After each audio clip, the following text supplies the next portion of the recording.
करेंगे, अरे पिक्चर नहीं मिटाना चाहिए था। एक प्लेट ये हो गई, ठीक है, और ये ए है और ये बी है, और यहां पे एक प्लेट जो है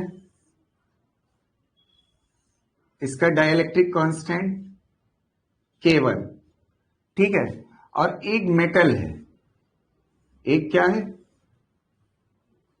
ठीक है। और इसको जल्दी से करके बताइए, ये होमवर्क समझिए या जो भी, ये मेटल है। अगर ये मेटल है और ये डिस्टेंस जो है d है, ठीक है, x ले लीजिए, ठीक है, और इसको जल्दी से करके बताइए, ये होमवर्क समझिए या जो भी, आप करके बताइएगा C इक्विवेलेंट कितना आएगा, ठीक है, C इक्विवेलेंट बताना है। तो आप इसी तरह से जाओगे, सब कुछ एकदम एज इट इज रहेगा, बस यहां पे x हो जाएगा, ठीक है, यहां पे क्या हो जाएगा, दोनों ये भी x है और ये भी x है, ठीक है, तो यहाँ पे x हो जाएगा, तो ये क्या आएगा, 0 आएगा, ये क्या आ जाएगा, 0 आ जाएगा। अगर x1 की जगह पे x, x2 की जगह पे x। अब देखिए K2 is equal to infinity हो जाएगा ना, क्योंकि ये मेटल है, अगर ये मेटल होगा तो ये इंफिनिटी हो जाएगा, तो ये क्या आएगा, 0 आएगा, ये क्या आ जाएगा, 0 आ जाएगा। अगर ठीक है, आप आसानी से कर सकते हो, तो इसको आप ट्राई कर लीजिएगा, आपका आंसर आ जाएगा C इक्विवेलेंट, आराम से आप बता सकते हो, ठीक है। जल्दी कॉपी कर लीजिए, फिर आगे बात करते हैं, ठीक। कर लिए हो गए, इसको आप घर से करिएगा, ये वाला टर्म हट जाएगा, ठीक है, यहां पे x डिवाइड बाई K1 बचेगा, बस आगे आप ट्राई कर लीजिएगा, ठीक। चलिए एक क्वेश्चन जो है और करते हैं।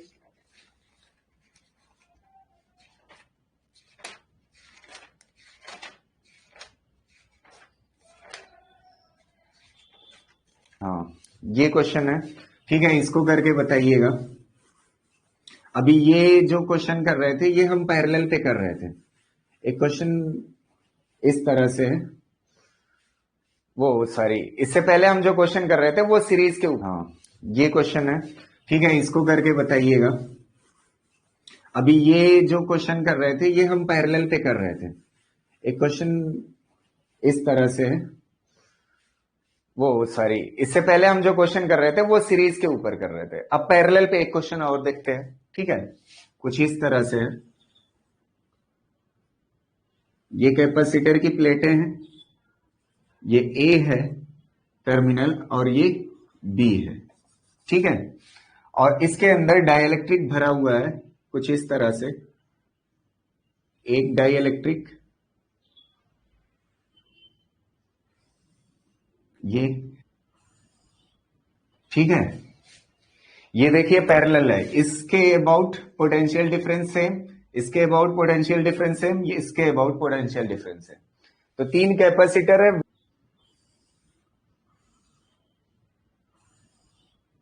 ठीक है, ये देखिए पैरेलल है, इसके अबाउट पोटेंशियल डिफरेंस सेम, इसके अबाउट पोटेंशियल डिफरेंस सेम, ये इसके अबाउट पोटेंशियल डिफरेंस है, तो 3 कैपेसिटर है विथ डाइलेक्ट्रिक, और तीनों किसमें है, पैरेलल में, तो बड़ी आसानी से सॉल्व कर सकते हो आप, ठीक है। इसका डाइलेक्ट्रिक कांस्टेंट K1 ले लीजिए, इसका K2 ले लीजिए, और इसका K3 ले लीजिए।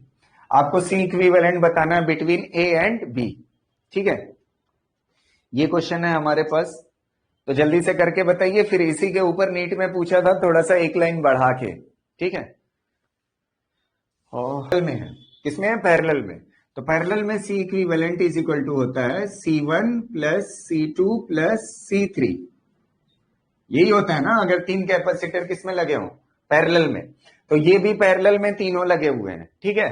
तो अब सबसे पहली चीज क्या, अच्छा तीनों मतलब तीनों कैपेसिटर जो हैं वो तीनों में क्या है, डाई इलेक्ट्रिक है, तो डाई इलेक्ट्रिक के लिए C का फार्मूला क्या होता है कैपेसिटेंस का, K epsilon not area divide by distance, ये होता है C। तो अब देखिए सबसे पहले कैपेसिटर के लिए लिखिए, इस वाले के लिए C1 लिखेंगे, तो C1 क्या हो जाएगा, K1 एप्सिलॉन नॉट, क्या हो जाएगा, एप्सिलॉन नॉट। अच्छा एरिया के बारे में क्या ख्याल है, एरिया कितना हो जाएगा, एरिया जो होगा, अच्छा पूरी प्लेट का 1/3 हिस्सा है, ऐसे है ना, ये पूरी प्लेट जो है इसका एरिया ए है, लेकिन 1/3 पे ही ये वाला लगा हुआ है डाइइलेक्ट्रिक, सिर्फ कितने पे लगा हुआ है? 1/3 पे। तो एरिया जो होगा प्लेट, ये जो एरिया है ना वो प्लेट का एरिया है, तो प्लेट का एरिया कितना कवर कर रहा है ये वाला डाइइलेक्ट्रिक? A/3। कितना कवर कर रहा है? A/3। तो यहां पे कितना हो जाएगा? A/3। समझ आ रही है ना बात? और डिस्टेंस इनके बीच में कितना है, प्लेटों के बीच में D लिख देते हैं, तो ये कितना हो जाएगा? D हो जाएगा। तो C1 लिख उठा, ठीक है। ऐसे ही C2 लिख लेंगे, K2 एप्सिलॉन नॉट, एरिया की जगह पे A/3 और डिस्टेंस कितनी है? D ही है। ऐसे ही इसके लिए लिख लेंगे K3 epsilon not, area divide by 3D। यहां तक हो गया सबका? C1 C2 C3 लिख लिए। अब इसके बाद आप क्या करोगे? कॉमन क्या क्या है? Epsilon not area divide by 3D common है, तो यहां से क्या हो जाएगा? K1 plus K2 plus K3। ठीक है। और अगर थोड़ा सा आप और इसको करना चाहते हो, थोड़ा बहुत इधर उधर, तो आप कर सकते हो इसको। Epsilon not area divide by D, ये कैपेसिटेंस कब होता है? ये कैपेसिटेंस तब होता है जब प्लेटों के बीच में कोई डाइइलेक्ट्रिक ना हो। तो कोई डाइइलेक्ट्रिक ना हो तो उस वक्त कैपेसिटेंस ऐसे C0 दिखा सकते हो, मतलब डाइइलेक्ट्रिक नहीं है तब capacitance, divide by 3 K1 plus K2 plus K3। बस आपका आंसर हो गया C इक्विवेलेंट। पूछा था उसको करते हैं। नीड में इस प्लेट को हटा के, ये तीनों पैरेलल में थे, ठीक है, एक लाइन और बढ़ा दिया था, कह रहा था कि एक डाइइलेक्ट्रिक और है यहां पे, ऐसे।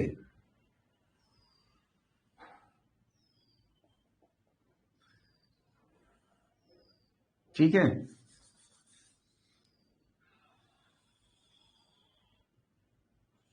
बड़ा सा, ठीक। और इसका डाइइलेक्ट्रिक कांस्टेंट K4 बोला था, और ये कैपेसिटर की दूसरी प्लेट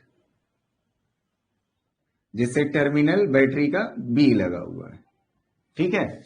अब आपसे पूछा था A और B के बीच में C इक्विवेलेंट नहीं पूछा था, 4 ऑप्शन दिए थे, ठीक है। तो चारों ऑप्शन अब मैं लिखूंगा, टाइम लगेगा, तो डायरेक्ट मैं आपको एक्सप्लेन करता हूं। जिसको ट्राई करना है वो ट्राई करे, ठीक है। जो डिस्टेंस है ये भी D/2 थी, आधी आधी थी, ठीक है। तो अभी ये तीनों पर, ये जानते तना तो क्वेश्चन, अच्छा डिस्टेंस के बारे में क्या दिया हुआ था? ये वाली जो डिस्टेंस है ये D/2 थी, और ये जो डिस्टेंस है ये भी D/2 थी, आधी आधी थी, ठीक है। तो अभी ये तीनों पर, ये जानते हैं कैसे बनेगा? ऐसे बनेगा, ये तीनों पैरेलल में,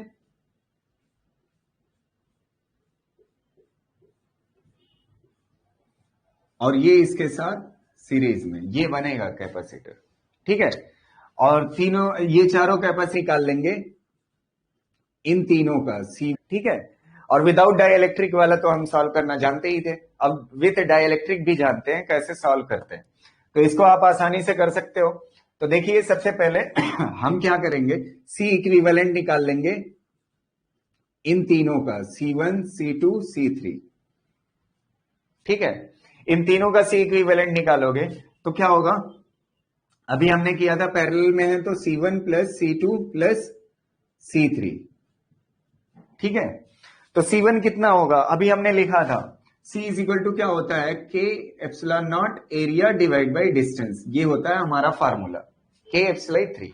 लेकिन इस बार ये जो डिस्टेंस है वो कितना है? D नहीं है, K1 एप्सिलॉन नॉट की जगह पे एप्सिलॉन नॉट, और एरिया की जगह पे कितना होगा? A/3। एरिया की जगह पे कितना होगा? A/3। लेकिन इस बार ये जो डिस्टेंस है वो कितना है? D नहीं है, ये D/2 हो गई। कितना हो गई? D/2 हो गई। तो यहां पे कितना आ जाएगा? D/2। नीचे 2 लिखने से बेहतर है ऊपर 2 लिख दीजिए, ठीक है। यहां पे D/2 लिखने से बेहतर है इस 2 को ऊपर कर दीजिए, ठीक है। पिछले वाले में क्या था, पिछले वाले में ये जो डिस्टेंस थी वो डी थी, इस बार कितना है डी डिवाइड बाई टू, तो डिस्टेंस की जगह पे कितना हो जाएगा डी डिवाइड बाई टू। ऐसे ही दूसरे के लिए आप लिख दोगे तो कितना हो जाएगा 2k2 epsilon not area divide by 3d। ऐसे ही तीसरे के लिए लिख दोगे आप तो कितना हो जाएगा 2k3 epsilon not area divide by 3d। ठीक है, ये C इक्विवेलेंट जो निकल रहा है ये इन तीनों कैपेसिटर का निकल रहा है, समझ आ रहे हैं? इन तीनों कैपेसिटर कॉमन देखिए क्या क्या है, 2 epsilon not area divide by 3d, और ब्रैकेट में क्या हो जाएगा k1 plus k2 plus k3, और ये हो गया C इक्विवेलेंट। ठीक है, अब देखिए इन तीनों की जगह पे एक कैपेसिटर आ गया जिसका कैपेसिटेंस कितना है C इक्विवेलेंट इतना, समझ आ रही है? तो इसकी जगह पे आप रख दीजिए, इसकी जगह पे एक कैपेसिटर आप बना दीजिए, इन तीनों की जगह पे कितने कैपेसिटर आप बना लीजिए, एक कैपेसिटर जिसका कैपेसिटेंस कितना है C इक्विवेलेंट, और इसका कैपेसिटेंस कितना है C4, कितना है C4, और इसकी वैल्यू आपको C इक्विवेलेंट की पता है, यहां पे लिखी हुई है। अब रही बात C4 लिखने की, तो C4 कितना होगा, यहां पे K4 हो जाएगा, कितना हो जाएगा K4 हो जाएगा, इसका डाइलेक्ट्रिक कांस्टेंट K4 है, और एप्सिलॉन नॉट, और एरिया के बारे में क्या ख्याल है, इस बार एरिया पूरी प्लेट पे है ना, ये देखिए ना ये पूरा डाइलेक्ट्रिक जो है पूरी प्लेट पे है, ये डाइलेक्ट्रिक जो है वो पूरी प्लेट पे है, तो एरिया किसका लेंगे पूरी प्लेट का लेंगे, तो यहां पे एरिया कितना आ जाएगा A आ जाएगा। और डिस्टेंस के बारे में क्या ख्याल है, डिस्टेंस के बारे में, ये जो डिस्टेंस है ये कितनी है d डिवाइड बाई 2 डिस्टेंस में है, कितने डिस्टेंस में d डिवाइड बाई 2, तो यहाँ पे d डिवाइड बाई 2 हो जाएगा, तो आपका C4 पता चल गया। ठीक है, अब ये दोनों किसमें है सीरीज में, ये दोनों किसमें है सीरीज में, तो इस C इक्विवेलेंट का वैल्यू यहां पे लिखी हुई है, यहां पे हो जाएगी, और दोनों सीरीज में है, दोनों किसमें है सीरीज में, तो इसको C इक्विवेलेंट 1 दे देते हैं नाम, पहला C इक्विवेलेंट इन तीनों कैपेसिटर से जो पैरेलल में लगे हुए थे उनका C इक्विवेलेंट है। ठीक है, अब इसके बाद इन दोनों का C इक्विवेलेंट निकालना है, और दोनों किसमें C equivalent 1 plus 1 upon C equivalent 2 कह सकते हो ना भाई, 2 कह लेते हैं, कोई दिक्कत नहीं है। यहां पे क्या हो जाएगा, पहला कैपेसिटर का कैपेसिटेंस C इक्विवेलेंट 1, ठीक है, C equivalent 1 plus 1 upon C equivalent नहीं C4, ठीक है, ये दोनों सीरीज में, ये दोनों किसमें है सीरीज में, और सीरीज में C इक्विवेलेंट निकालने का तरीका ये होता है। अब इसके बाद से C इक्विवेलेंट की वैल्यू मुझे पता है, तो यहां पे क्या हो जाएगा 1 अपॉन C इक्विवेलेंट की जगह पे क्या हो जाएगा 2 epsilon not area divide by 3d, और K1 plus K2 plus K3, ठीक है, और यहां पे क्या आ जाएगा प्लस, बीच में क्या है plus 1 divide by C4, C4 कितना है C4 है एप्सिलॉन नॉट कॉमन है, एरिया कॉमन है, एरिया डिवाइड बाई d, यहां तक क्लियर है। अब देखिए इन दोनों में कॉमन क्या है, 2 कॉमन है, एप्सिलॉन नॉट कॉमन है, एरिया कॉमन है, और डिस्टेंस कॉमन है। ठीक है, तो अगर इतना कॉमन है तो यहां पे कॉमन ले लीजिए, 1 अपॉन C इक्विवेलेंट 2 यहां पे लिखा रहेगा, यहां पे 1 upon 2 epsilon not area divide by distance common लोगे तो यहां पे क्या बच जाएगा, अच्छा ये जो 3 है ये नीचे 3 ना लिख करके ऊपर भी लिख सकते हो, कोई दिक्कत नहीं है। खैर इतना मैंने कॉमन लिया है, ठीक है, तो इतना आपने अगर कॉमन लिया है इतना, तो 2 epsilon not area divide by d, बचा क्या 1 डिवाइड बाई 3, तो 1 डिवाइड बाई जो 3 है 3 को आप ऊपर कर लीजिए या अभी रहने दीजिए, यहां पे क्या बचेगा K1 1 डिवाइड बाई, यहां पे क्या बचेगा K1 plus K2 plus K3, और डिवाइड में क्या बचेगा 3, तो डिवाइड में 3 लिखने से बेहतर है कहां लिख लें, अब ऊपर लिख लें तो ज्यादा बेहतर होगा। ठीक है, फिर प्लस यहां पे क्या क्या कॉमन है, 2 epsilon not area divide by D, तो यहां पे क्या बचेगा 1 अपॉन क्या बचेगा K4, क्या बचेगा K4। तो इतना हो गया। अब इसके बाद देखिए ये जो C इक्विवेलेंट है, ये जो C इक्विवेलेंट 2 है, C इक्विवेलेंट 2 मतलब क्या है कि ये पूरा जितना डाई इलेक्ट्रिक रखा इक्विवेलेंट की जगह पे रख सकता हूं K इक्विवेलेंट, डाई जगह पे एक डाई इलेक्ट्रिक रखी है और उसका डाई इलेक्ट्रिक कांस्टेंट हो कितना K इक्विवेलेंट, कितना हो K equivalent.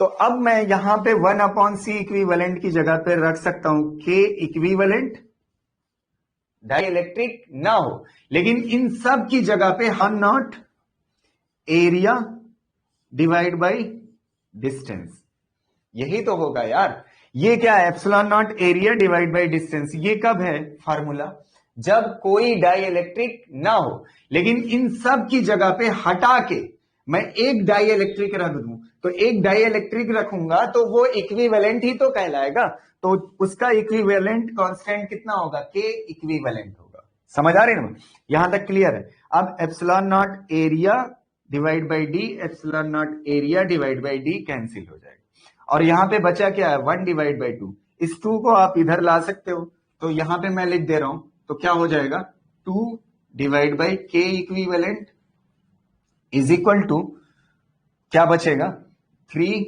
Divide by K1 plus K2 plus K3 plus यहां पे क्या हो जाएगा 1 डिवाइड बाई K4। बस आंसर हो गया। ऐसे ही 4 ऑप्शन आपके गिवन थे जो नीट में पूछा था क्वेश्चन, ठीक है, उसमें से ये वाला ऑप्शन सही था। ठीक है, तो उन चारों ऑप्शन को मैं लिखता तो टाइम खराब होता। खैर समझ आया कि नहीं, इंपॉर्टेंट चीज इसके ऊपर क्वेश्चन बहुत हो गए। अब ग्राफ देख लेते हैं। ठीक है, ग्राफ एक साल नीट में पूछा गया है। ठीक है, अभी उस क्वेश्चन को भी कराते हैं जो नीट में पूछा गया है। ठीक है, चलिए graph,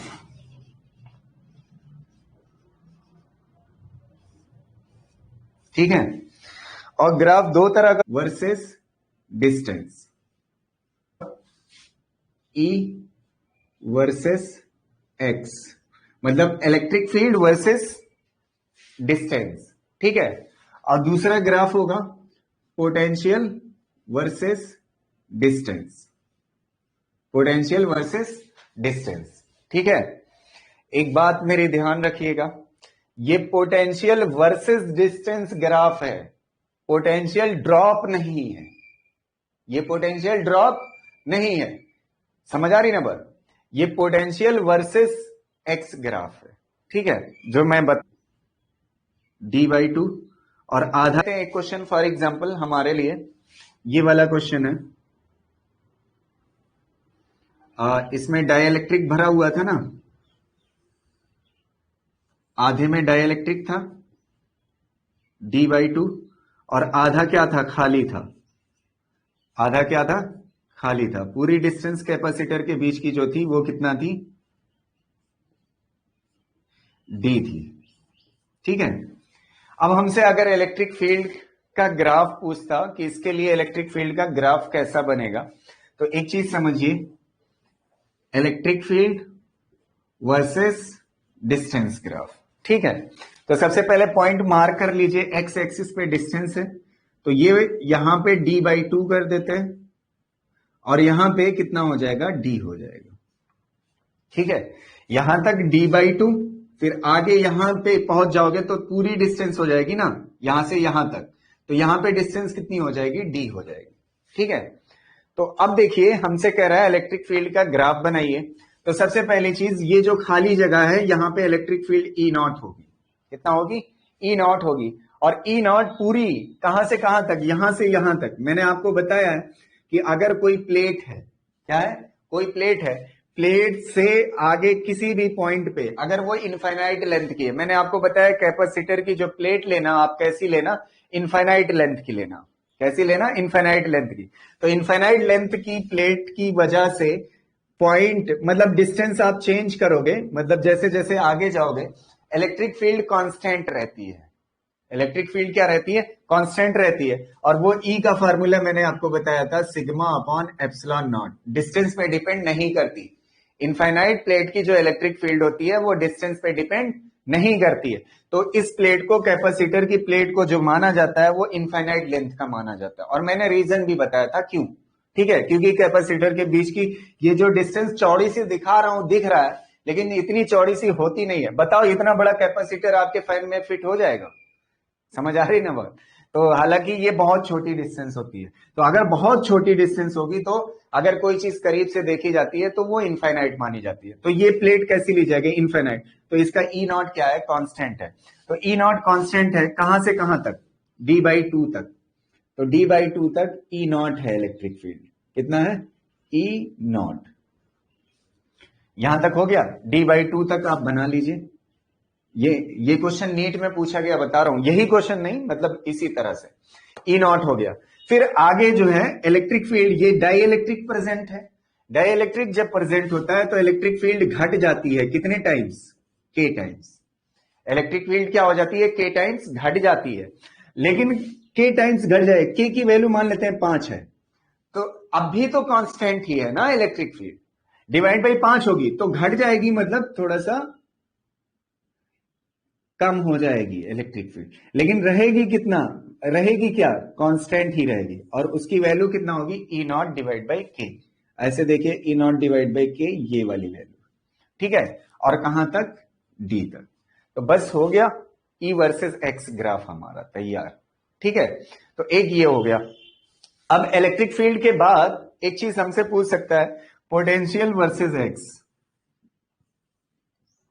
potential versus x graph बनाइए इसके लिए, ठीक है। तो पोटेंशियल वर्सेस एक्स ग्राफ जब आप बनाओगे तो क्या होगा, एक चीज आप समझिए, पोटेंशियल का फार्मूला मैंने आपको पढ़ाया है, V is equal to electric field to d. E into d जो है, यहां पे electric potential difference. Potential difference क्या होता है, पोटेंशियल डिफरेंस का ये फार्मूला है डीवी। डीवी पोटेंशियल ड्रॉप कह लीजिए, ड्रॉप मतलब गिरना, ठीक है। पोटेंशियल ड्रॉप का फार्मूला होता है ई into D. E into d जो है, यहां पे इलेक्ट्रिक फील्ड का फार्मूला जो होगा, इलेक्ट्रिक फील्ड, एक चीज समझिए, हम बना किसके किसके बीच में रहे, पोटेंशियल, ये पोटेंशियल है, फिर मैं कह रहा हूं पोटेंशियल, ठीक है। पोटेंशियल वर्सेस एक्स ग्राफ है, ठीक है।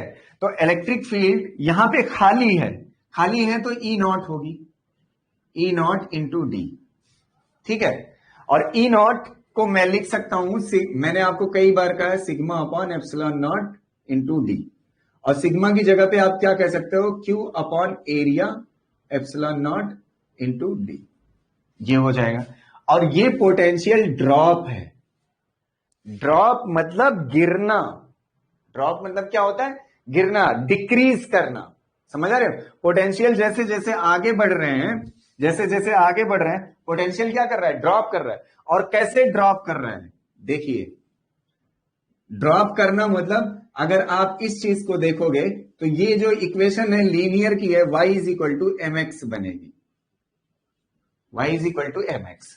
जैसे जैसे x बढ़ रहा है, x मतलब डिस्टेंस बढ़ रही है, जैसे जैसे x बढ़ रहा है वैसे वैसे पोटेंशियल ड्रॉप की वैल्यू बढ़ रही है।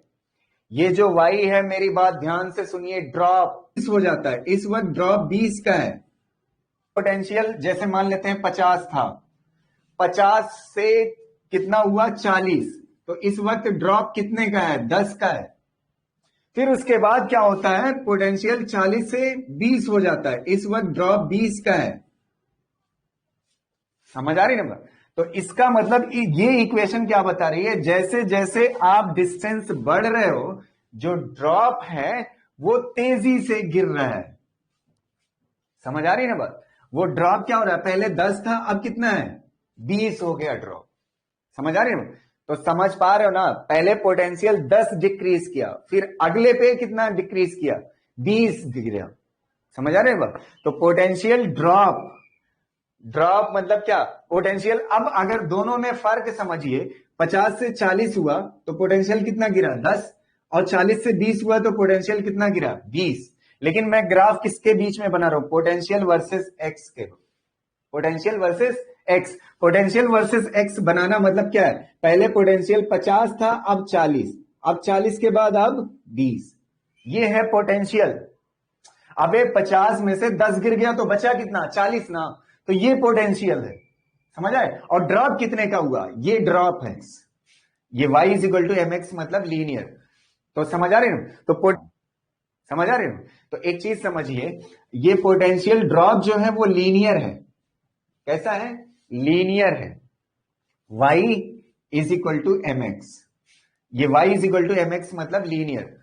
तो समझ आ रहे हो, तो पोटेंशियल क्या कर रहा है, धीरे धीरे लीनियरली डिक्रीज कर रहा है। पोटेंशियल देखिए डिक्रीज कर रहा है ना, पोटेंशियल क्या कर रहा है, डिक्रीज कर रहा है।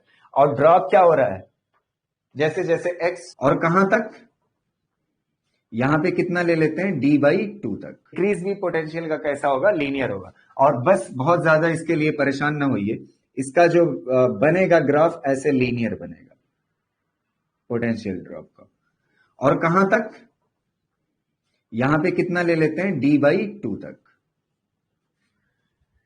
समझ आ रही ना बात, d/2 तक, d/2 तक इलेक्ट्रिक फील्ड कितना E0, और स्लोप कितना है, ये स्लोप होता है, ये क्या होता है स्लोप, अगर याद हो, ठीक है।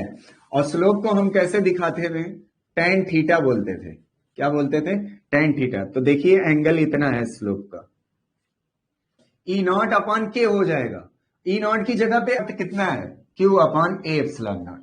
अब आगे आ जाइए, d/2 तक हम पहुंच गए, d/2 से आगे जब आप जाओगे तो ये जो इलेक्ट्रिक फील्ड है E0/K है, यहां पे क्या हो जाएगा E0/K हो जाएगा।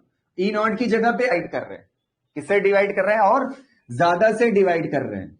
समझ आ रहा है क्या होती है जब डाइइलेक्ट्रिक होता है, एक से बड़ी होती है, K की वैल्यू क्या होती है, एक से बड़ी होती है। अगर एक से ज्यादा होगी तो ये स्लोप क्या हो जाएगा, और कम हो जाएगा ना, क्योंकि आप ज्यादा से डिवाइड कर रहे हैं, किससे डिवाइड कर रहे हैं, और ज्यादा से डिवाइड कर रहे हैं। समझ आ रही है बात, तो और ज्यादा से डिवाइड करोगे तो ये स्लोप क्या हो जाएगा, छोटा हो जाएगा, स्लोप क्या हो जाएगा, छोटा हो जाएगा। ये जो Q/ पहले क्या होता था A/0, अब K भी मल्टीप्लाई में है, तो स्लोप क्या हो गया, छोटा। तो छोटा मतलब क्या है, आगे ऐसे लीनियरली गिरेगा लेकिन ऐसे रहेगा ग्राफ, और कहां तक जाएगा, ये D तक जाएगा, यहां पे क्या हो जाएगा D हो जाएगा। समझ आ रही है, इसका देखिए स्लोप छोटा मतलब एंगल छोटा हो गया, इसका एंगल क्या हो गया छोटा, इसका एंगल क्या था, बड़ा था, क्योंकि उसमें डिवाइड बाई K नहीं था। समझ आ रही हूं, तो इस तरह से ग्राफ होगा पोटेंशियल वर्सेस एक्स का होगा, ठीक है। आप तो बता नहीं पाओगे, इसकी पिक्चर बना लीजिए फिर दूसरी पिक्चर देखते हैं, ठीक है। एक पिक्चर, अब इस पिक्चर को मैं इरेज कर रहा हूं, दूसरा बना रहा हूं, उसके लिए आप बताइए ग्राफ कैसा होगा, ठीक है। आप तो बता नहीं पाओगे, यही नीट में क्वेश्चन आया था, मैं इसको नीट वाले क्वेश्चन को आप देखिएगा, 2014 में आया है, ठीक है, उसी क्वेश्चन को मैं करा रहा हूं। ये है एक डाइइलेक्ट्रिक, ये है दूसरा डाइइलेक्ट्रिक, डाइइलेक्ट्रिक ये है, इसका डाइइलेक्ट्रिक कांस्टेंट K1 है और इसका डाइइलेक्ट्रिक कांस्टेंट K2 है, इसका डाइइलेक्ट्रिक कांस्टेंट K2 है, ठीक है। एक का K1 है, एक का K2 है। और यहां पे ले लेते हैं, मान लेते हैं यहां पे डिस्टेंस, एक चीज समझिए, यहां पे D, ये D, ये जो गैप है ये D, और इसकी भी थिकनेस D, और इसकी भी थिकनेस, ये जो गैप है D का, मतलब इतनी D है, इतनी, ये भी D है, ये भी D है, ये भी D है, और ये भी D है, ठीक है। और टोटल कितना हो जाएगा 5D, ठीक है। तो अब इसमें कहा था कि K1 is greater than K2, K1 is greater than K2, जो नीट का क्वेश्चन में दिया हुआ, नहीं लेस देन दिया था, K1 is less than K2। तो कह रहा था आप इसका ग्राफ बनाइए, इलेक्ट्रिक फील्ड वर्सेस एक्स, ये ग्राफ पूछा था, ठीक है। तो इसका ग्राफ बनाते हैं, electric field versus x graph, ठीक है। चलिए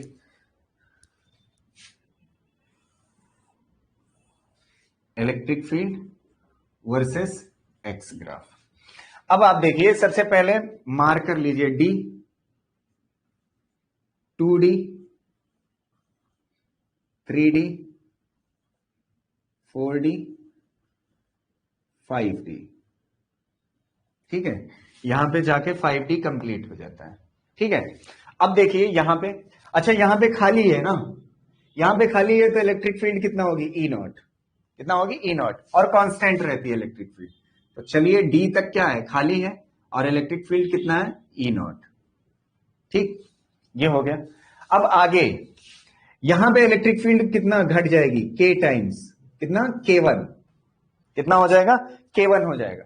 तो K1 टाइम्स घट जाएगी, क्योंकि इसका डाइलेक्ट्रिक कांस्टेंट कितना है, K1।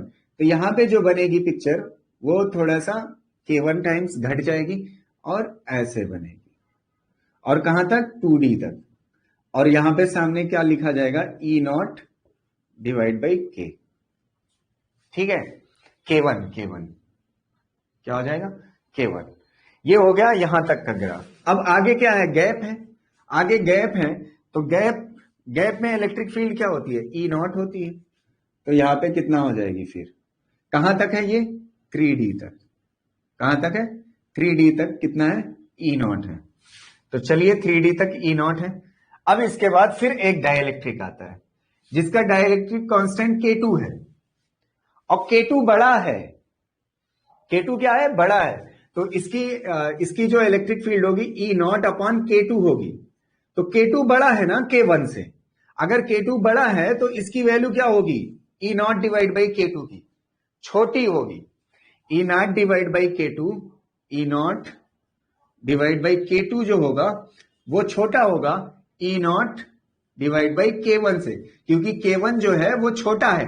अगर K1 छोटा है तो जाहिर सी बात है ये टर्म क्या होगा, बड़ा होगा, और K2 क्या है, बड़ा है, तो ये टर्म क्या होगा, छोटा। अगर ये टर्म छोटा होगा तो जाहिर सी बात है ये टर्म छोटा, मतलब क्या, इसकी इलेक्ट्रिक फील्ड और नीचे होगी, मतलब ई नॉट K1 से क्या होगी, नीचे होगी। तो यहां पे थोड़ा सा नीचे बना लीजिए, और ये कहां तक, 4D तक। ठीक है, और 4D तक हो जाने के बाद फिर आगे क्या है, खाली है, और इलेक्ट्रिक फील्ड ई नॉट है। तो यहां पे कर दीजिए ई not.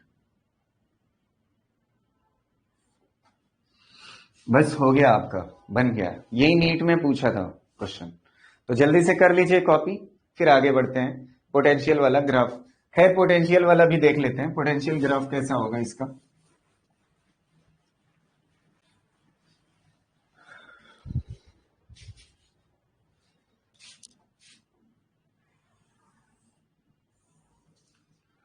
Potential versus x graph. ठीक है, तो पोटेंशियल वर्सेस एक्स ग्राफ जब आप बनाओगे तो पोटेंशियल वर्सेस एक्स ग्राफ में आप देखिए, सबसे पहले मार्क कर लीजिए D, 2D, 3D, 4D, 5D। यहां तक कोई दिक्कत नहीं है। डी को मार्क कर, डिस्टेंस को मार्क कर लिया, पहले खाली है। अगर खाली है तो पोटेंशियल ड्रॉप क्या होता है, पोटेंशियल ड्रॉप का स्लोप जो होता है वो ज्यादा होता है। अभी हमने पढ़ा था, अगर खाली है तो लाइन ज्यादा इंक्लाइन होगी। इंक्लाइन मतलब जिसपे तो डाई इलेक्ट्रिक की वजह से अभी हमने कहा था स्लोप क्या, दिखा दीजिए, स्लोप ज्यादा कर दिया। फिर उसके बाद क्या है, आगे डाई इलेक्ट्रिक है, आगे क्या है, डाई इलेक्ट्रिक है। तो अगर डाई इलेक्ट्रिक है तो डाई इलेक्ट्रिक की वजह से अभी हमने कहा था स्लोप क्या हो जाता है, क्योंकि इसमें डिवाइड बाई K1 आ जाता है, K1 की वजह से स्लोप क्या हो जाएगा, घट जाएगा। तो थोड़ा सा छोटा स्लोप बनाएगा, थोड़ा सा छोटा मतलब ऐसे, कहां तक, 2D तक हो गया। अब इसके बाद फिर खाली है, तो फिर, और इसका स्लोप क्या है, कम है, एकदम पिछले जैसा ही है यार। यहां पे खाली और ये डाइलेक्ट्रिक भरा हुआ है। पिछला वाला देखिए ना ग्राफ, अभी ये खाली था और आगे क्या था, डाइलेक्ट्रिक था। ठीक है, चलिए यहां तक हो गया। अब इसके बाद फिर खाली है, तो फिर खाली है तो फिर बड़ा सा स्लोप, जैसे ये वाला है पहला वाला, जैसे पहला वाला जितना तिरछा है उतना तिरछा कर दीजिए। ठीक है, कहां तक, 3D तक। फिर उसके बाद क्या है, डाइइलेक्ट्रिक भरा हुआ। अच्छा, K2 जो है वो बड़ा है, तो K2 अगर बड़ा है तो डिवाइड, स्लोप में क्या है, डिवाइड में K आता है ना, तो डिवाइड में K आएगा। तो अगर डिवाइड में K आएगा और K2 बड़ा होगा, K2 बड़ा होगा तो स्लोप को क्या कर देगा, और छोटा कर देगा। मतलब जो पहले स्लोप इसका छोटा हुआ था, इससे भी छोटा स्लोप होगा किसका, क्योंकि जितना डाइइलेक्ट्रिक कांस्टेंट बड़ा होगा उतना स्लोप क्या कर देगा, छोटा कर देगा। ठीक है, तो स्लोप इसका कैसे आएगा, थोड़ा सा और सीधा टाइप, स्लोप और कम, मतलब इस वाले एंगल से क्या होगा, ये वाला एंगल कम होगा। ठीक है, तो आपको दिख रहा होगा थोड़ा कम है। ठीक है, और फिर उसके बाद खाली है, तो स्लोप वही वाला जो ये ब्लैक वाला है। बस हो गया, जल्दी से आप बना लीजिए। ये स्लोप ज्यादा होगा क्योंकि K1 क्या है, छोटा है। ये स्लोप कम होगा क्योंकि K2 क्या है, बड़ा है। ठीक है, दोनों में फर्क दिखना चाहिए। बस कर लीजिए जल्दी से। यहां पे एक चीज आप समझिए, यहां पे अगर मेटल कर देता, इसको K रखता और इसको मेटल कर देता, तब ग्राफ क्या होता।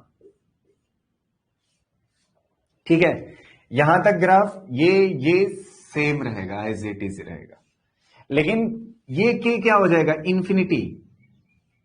K क्या हो जाएगा, इन्फिनिटी। और K इन्फिनिटी हो जाएगा तो ये वाला टर्म क्या हो जाएगा, जीरो हो जाएगा। ये वाला टर्म मतलब इलेक्ट्रिक फील्ड मेटल के अंदर क्या होती है, जीरो होती है। अबे कई बार पढ़ाया हूं, कंडक्टर के अंदर इलेक्ट्रिक फील्ड क्या होती है, जीरो होती है। तो अगर K इन्फिनिटी हो जाएगा तो ये टर्म क्या हो जाएगा, जीरो।